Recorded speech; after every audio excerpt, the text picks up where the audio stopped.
मित्रांनो, महायुती सरकारनं सत्तेत आल्यानंतर शेतकऱ्यांच्या कर्जमाफी संपूर्ण 7/12 कोरा करू असं मोठं आश्वासन दिलं होतं. आणि आता हे सरकार सत्तेवर आल्यानंतर शेतकऱ्यांना ते कर्जमाफी त्यांनी ती जाहीर केली होती, त्या कर्जमाफीपासून दूर पाडण्याचा प्रयत्न करतात. मित्रांनो, 2026च्या अर्थसंकल्पामध्ये माननीय मुख्यमंत्री देवेंद्र फडणवीस यांनी शेतकऱ्यांसाठी पूर्ण 7/12 करण्याचं जे आश्वासन दिलं होतं, त्यासंबंधी त्यांनी शेतकऱ्यांना कर्जमाफी देण्यासाठी एक निधीची तरतूद त्या ठिकाणी केलेली आहे. आणि 30 जूनपर्यंत शेतकऱ्यांचा 7/12 कोरा करण्याचं म्हणजे 2 लाखापर्यंत कर्ज त्यांनी माफ करण्याचं आश्वासन दिलेलं आहे. आणि आता मित्रांनो, 22 जून 2026 पासून हे पावसाळी अधिवेशन चालू होतं आणि हे अधिवेशन मित्रांनो 10 जुलै 2026 पर्यंत चालणार आहे. या अधिवेशनात शेतकरी कर्जमाफी, पीक विमा, दुष्काळ सदृश्य परिस्थिती सध्याला निर्माण झाली आहे.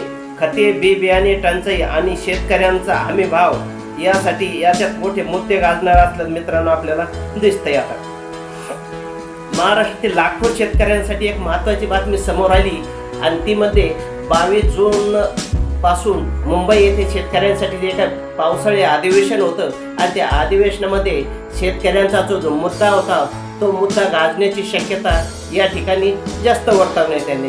आणि अनेक महत्त्वाच्या प्रश्नावर सुद्धा या ठिकाणी मित्रांनो चर्चा व्हायलाच पाहिजे. कारण शेतकरी आता आपण बघितलं असेल, या 5 वर्षापासून 6 वर्षापासून या अतिवृष्टीमध्ये भरडला गेलेला आहे आणि सरकार जे काही तुटपुंजी मदत करतंय त्याचाच एक अर्थ सिद्ध होतो की शेतकरी हा परेशान आहे अति पावसामुळं. आणि आता शेतकऱ्यांना जी काही कर्जमाफी पाहिजे ती कर्जमाफी द्यायला पाहिजे. कारण महायुती सरकार सत्तेवर येण्यापूर्वी देवेंद्र फडणवीसनी एक मोठी घोषणा केली होती, महायुती सरकार जर सत्तेवर आलं तर आम्ही शेतकऱ्याचा पूर्ण 7/12 कोरा करू. आणि आता सर्वांचं लक्ष या पावसाळी अधिवेशनाकडे लागलेलं आहे आणि सर्व शेतकऱ्यांना एक आशा लागलेली आहे की अधिवेशनामध्ये कमीत कमी 2 लाख रुपये का होईना सरकार या शेतकऱ्यांना कर्जमाफी करील. आज राज्यातील अनेक भागामध्ये पावसाचा खंड, पेरणीची चिंता वाढली, कर्ज खताच्या किमती वाढल्या, शेतीमालाला योग्य भाव न मिळाल्यामुळे शेतकरी अडचणीत सापडलाय. अशा परिस्थितीत प्रत्येक आमदाराने आपल्या मतदारसंघातील जे शेतकरी आहे शेतकऱ्यांचा मुद्दा त्या ठिकाणी प्रभावानं लागून धरला पाहिजे, जेणेकरून सरकारवर दबाव पडायला पाहिजे. आणि या सरकारनं विधानसभेमध्ये जोरदारपणे जर आमदारांना जर मुद्दे जर मांडले मित्रांनो तर निश्चितच आपल्याला शेतकऱ्याला कर्जमाफी मिळेल.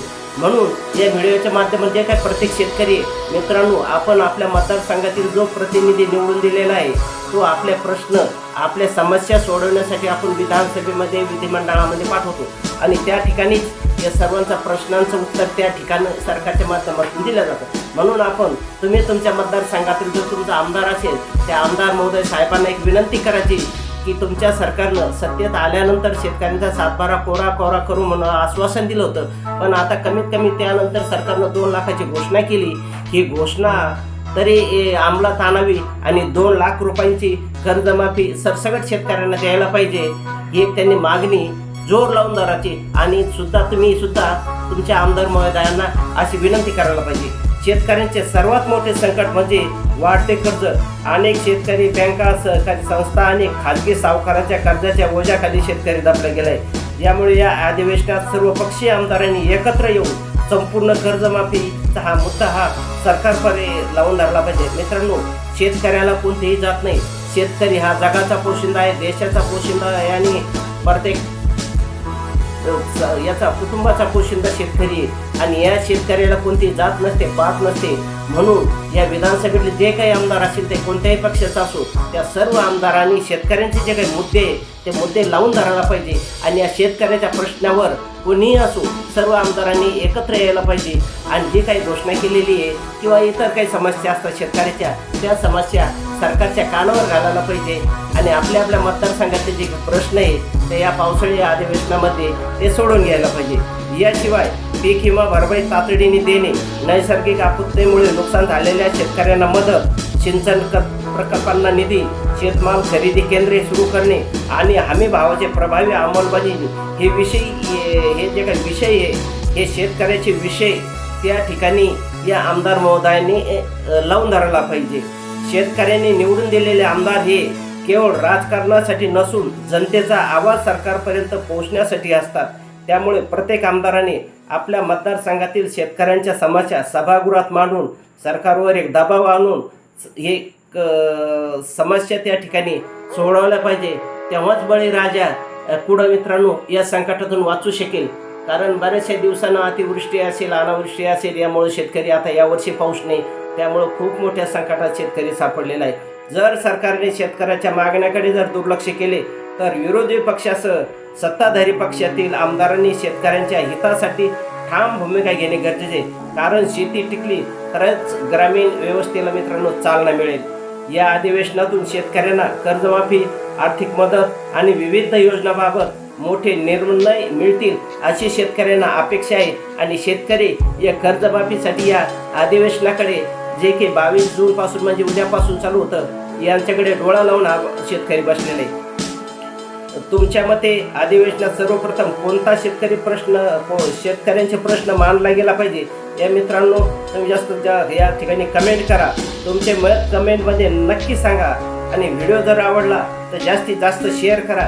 आणि मित्रांनो या चॅनलला जर तुम्ही अजून सबस्क्राईब केलं नसेल तर सबस्क्राईब करा, हे चॅनल शेअर करा, हा व्हिडिओ शेअर करा, जास्तीत जास्त जनतेपर्यंत पोहोचा, जेणेकरून ते शेतकऱ्यांना सुद्धा आता माहिती मिळायला पाहिजे की 22 जून 2000 पासून म्हणजे उद्या सोमवारपासून हे पावसाळी अधिवेशन चालू होतं. आणि या ठिकाणी शेतकऱ्यांचे जे कर्जमाफी असेल किंवा आता पीक विमा आहे तो कोणता पीक विमा मिळाला, काही ठिकाणी मिळाला, काही ठिकाणी मिळाला नाही आणि फक्त मोठी घोषणा झालेली आहे.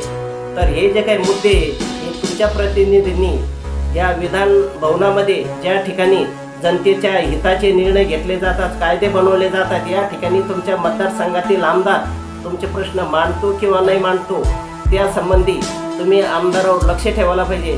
आणि तुमच्या लोकप्रतिनिधीला हात जोडून एक विनंती करायची की शेतकऱ्यांसाठी जे काही आश्वासन दिलं होतं ते महायुती सरकारनं सत्तेवर आल्यानंतर संपूर्ण शेतकऱ्याचा सातबारा कोरा करू असा मुद्दा तुमच्या लोकप्रतिनिधींनी त्या ठिकाणी लावून धरायला पाहिजे. आणि शेतकरी बांधवांनो हे तुम्हाला तुमच्या मतदारसंघातील लोकप्रतिनिधीला, कारण तुम्ही तुमच्या मतदानाद्वारे तुम्ही त्याला विधानसभेत पाठवलं कशासाठी तर तुमचे मुद्दे सोडवण्यासाठी. त्यामुळे तुम्ही त्यांना ठणकावून हा प्रश्न विचारू शकता, फोन करून प्रश्न विचारू शकता की तुम्ही शेतकऱ्याच्या बाजूने आहात की सरकारच्या बाजूने आहात. आणि तुम्ही जर शेतकऱ्याच्या बाजूने असेल तर तुम्ही आमची जी भूमिका आहे ती भूमिका सरकारपर्यंत पोहोचा, सरकारवर दबाव आणा. आणि शेतकऱ्याचे जे काही प्रश्न आहे ते पीक कर्जमाफी जे असेल, पीक विम्याचे असेल किंवा अनेक अडचणी असतात ते सर्व प्रश्न त्या ठिकाणी सोडवण्यासाठी तुम्ही तुमच्या प्रतिनिधीवर तुमच्या आमदारावर प्रतिनिधी असतील त्यांच्यावर दबाव आणा. ते सरकारवर दबाव आणतील आणि त्यावेळेस पुढं कर्जमाफी होईल. मित्रांनो मागितल्याशिवाय काही मिळत नाही. त्यामुळं हा व्हिडिओ जास्तीत जास्त लाईक करा, शेअर करा, सबस्क्राईब करा. कारण या व्हिडिओच्या माध्यमातून शेतकऱ्यांसंबंधीच्या काही वेगवेगळ्या योजना असतात ज्या काही शासनामार्फत चालवल्या जातात, ते काही केंद्र शासनाच्या असेल किंवा राज्य सरकारच्या असेल, या संपूर्ण योजनेची माहिती मी या व्हिडिओच्या माध्यमातून देत राहतो. त्यामुळे या चॅनलला लगेच सबस्क्राईब करा.